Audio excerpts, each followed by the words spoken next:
एक बार भगवान बुद्ध एक गांव में उपदेश दे रहे थे। उन्होंने कहा कि हर किसी को धरती माता की तरह सहनशील तथा क्षमाशील होना चाहिए। क्रोध ऐसी आग है जिसमें क्रोध करने वाला दूसरों को जलाएगा तथा खुद भी जल जाएगा। सभा में सभी शांति से बुद्ध की वाणी को सुन रहे थे, लेकिन वहाँ स्वभाव से ही अत्यंत क्रोधी एक ऐसा व्यक्ति भी बैठा हुआ था जिसे ये सारी बातें बेतुकी लग रही थी।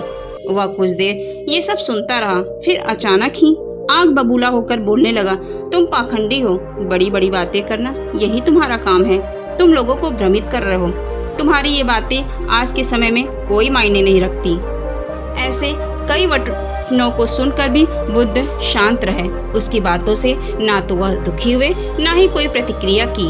यह देखकर वह व्यक्ति और भी अधिक क्रोधित हो गया और वह बुद्ध के मुंह पर थूककर वहां से चला गया। अगले दिन जब उस व्यक्ति का क्रोध शांत हुआ तो उसे अपने बुरे व्यवहार के कारण पछतावे की आग में जलने लगा और वह उन्हें ढूंढते हुए उसी स्थान पे पहुंच गया। पर बुद्ध कहाँ मिलते? वह तो अपने शिष्यों के साथ पास वाले एक अन्य गांव में निकल चुके थे। व्यक्ति ने बुद्ध के बारे में लोगों से पूछा और ढूंढते ढूंढते जहाँ बुद्ध प्रवचन दे रहे थे वहीं पहुंच गया। उन्हें देखते ही वह उनके चरणों में गिर पड़ा और बोला, हे प्रभु, मुझे क्षमा कीजिए। बुद्ध ने पूछा, कौन हो भाई, तुम्हें क्या चाहिए, क्यों क्षमा मांग रहे हो? उसने कहा, क्या आप भूल गए? मैं वही हूँ जिसने कल आपके साथ बहुत बुरा व्यवहार किया था। मैं बहुत शर्मिंदा हूँ। मैं मेरे दुष्ट आचरण की क्षमा याचना करने आया हूँ। भगवान बुद्ध ने प्रेम पूर्वक कहा, बीता हुआ कल तो मैं वहीं छोड़कर आ गया और तुम अभी भी वहीं अटके हुए हो। तुम्हें अपनी गलती का आभास हो गया। तुमने पश्चाताप कर लिया। तुम निर्मल हो चुके हो। अब तुम आज में प्रवेश करो। बुरी बातें तथा बुरी घटनाएं याद करते रहने से वर्तमान और भविष्य दोनों बिगड़ते हैं। बीते हुए कल के कारण आज को मत बिगाड़ो।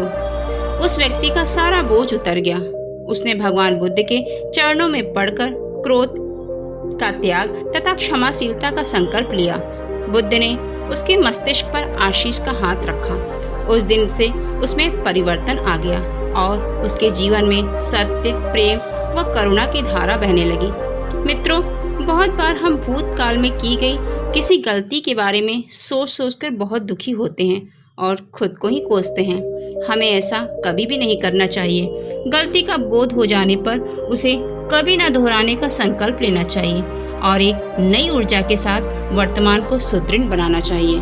तो दोस्तों, आपने देखा भगवान बुद्ध की संगति में जो भी आता है वे अपने पाप कर्म को त्याग देता है और उनकी अच्छी संगति को ग्रहण कर लेता है। भगवान बुद्ध का काम ही यही था, दूसरों को उपदेश देना और अच्छी बातों को उनके मन के अंदर उतारना।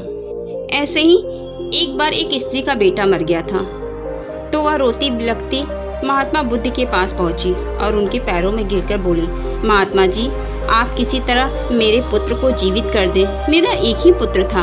महात्मा बुद्ध ने उसके प्रति सहानुभूति जताते हुए कहा, तुम शोक मत करो।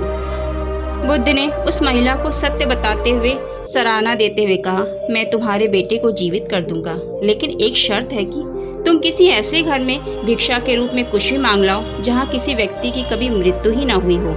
उस स्त्री को कुछ तसल्ली हुई और दौड़कर गांव पहुंची।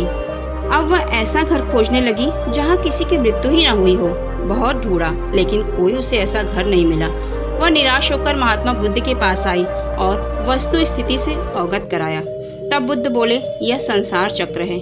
यहाँ जो आता है उसे एक न एक दिन अवश्य ही जाना पड़ता है। तुम्हें इस दुख को धैर्यता से सहन करना चाहिए। तब महिला को बुद्ध की सारी बातें समझ में आ गई और उस महिला ने फिर बुद्ध से संन्यास ले लिया और मोक्ष की राह पर चलने लगी। तो दोस्तों, आपने आज की दोनों कहानियों से कुछ न कुछ जरूर प्रेरणा ली होगी। अगर आपके मन में कोई भी प्रश्न हो तो हमें कमेंट बॉक्स में लिखकर जरूर पूछिए तथा अपने दोस्तों को शेयर करना न भूलें। हमारे वीडियो को अंत तक धैर्यतापूर्वक सुनने के लिए आपका दिल से शुक्रिया।